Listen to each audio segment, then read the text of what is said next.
En operaciones de corte en chapa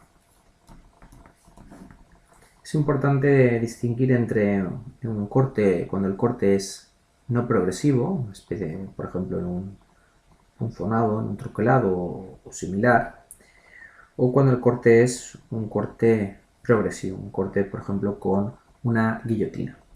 En los dos casos la fuerza de corte se calcula de una manera similar, pero hay que tener en cuenta el área que estamos cizallando en todo momento, en la que cuando estamos hablando de un corte progresivo es menor que cuando estamos hablando de un corte no progresivo. Entonces, para ver esta comparativa, supongamos que tenemos una chapa de un espesor T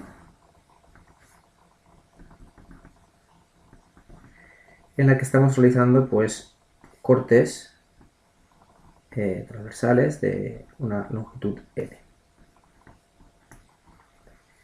¿Vale? La fuerza de corte, si estamos hablando de un corte con un corte que es no progresivo, es decir, que baja un punzón y realiza ese corte, de manera que es por impacto y no se hace de manera progresiva, la fuerza de corte será la tensión de rotura a tracción del material que estamos cizallando por el área que estamos cizallando, que será el espesor por la longitud. Esto será el área que estamos cizallando. ¿Vale? De hecho, pues esto sería este valor de aquí por la profundidad que sería el espesor. ¿Vale? Esto sería el área. En este caso L sería justo la longitud que estamos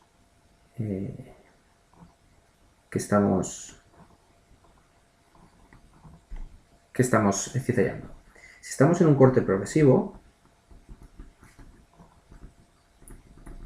por ejemplo un corte con guillotina, tenemos un ángulo de la cuchilla, un ángulo en el corte.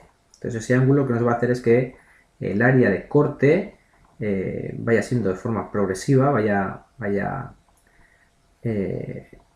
a ser constante, pero va a ir moviéndose a lo largo de la longitud de la pieza y la fuerza de corte pues será mucho menor a que si fuera un corte no progresivo. Entonces, para entenderlo, digamos, tendríamos lo que es la guillotina con ese ángulo, esa cuchilla con ese ángulo de esa guillotina, y luego tendríamos la chapa que estamos cortando. ¿No? Entonces, iría bajando lo que es la cuchilla y el área que vamos a estar cizallando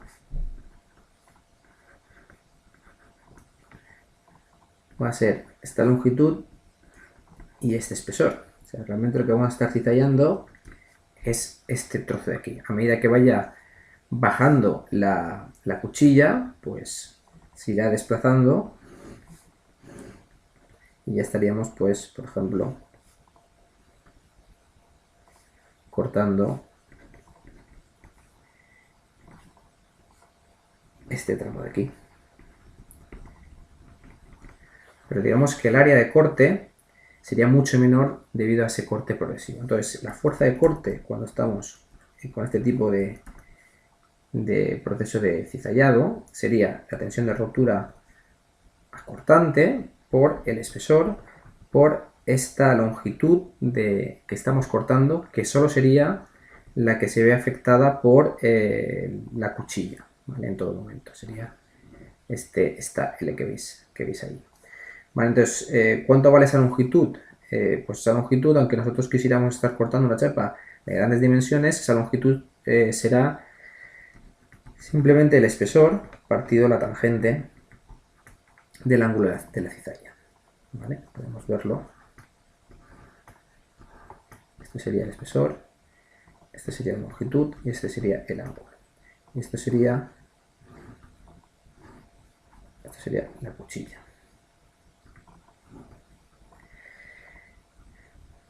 ¿Vale? De manera que L sería t partido tangente de alfa. ¿Vale? Entonces la fuerza de corte, la longitud no sería la longitud del perímetro de la pieza que nosotros estamos cortando, sino estaría reducido a este valor de aquí, al espesor partido tangente del ángulo de la cuchilla. ¿Vale? Entonces son fuerza de corte, como veis, se calcula exactamente igual, la tensión de rotura cortante, pero el área hay que tener en cuenta que estamos hablando de un corte por impacto, un corte no progresivo, la longitud, el área va a ser la longitud por espesor siendo la longitud del perímetro que estamos ensayando. Mientras que estamos hablando de un corte progresivo, como en este caso que veis aquí, pues aunque el perímetro de la pieza que vayamos a cortar sea elevado, el área que estamos cortando de manera instantánea, pues va a ser mucho menor y va a estar limitada por ese ángulo de la cuchilla. ¿Vale? De manera que aunque el perímetro sea muy grande, el corte, la fuerza de corte será menor porque el área va a ser menor, debido a que la longitud está limitada por ese ángulo de la cizalla, de la cuchilla.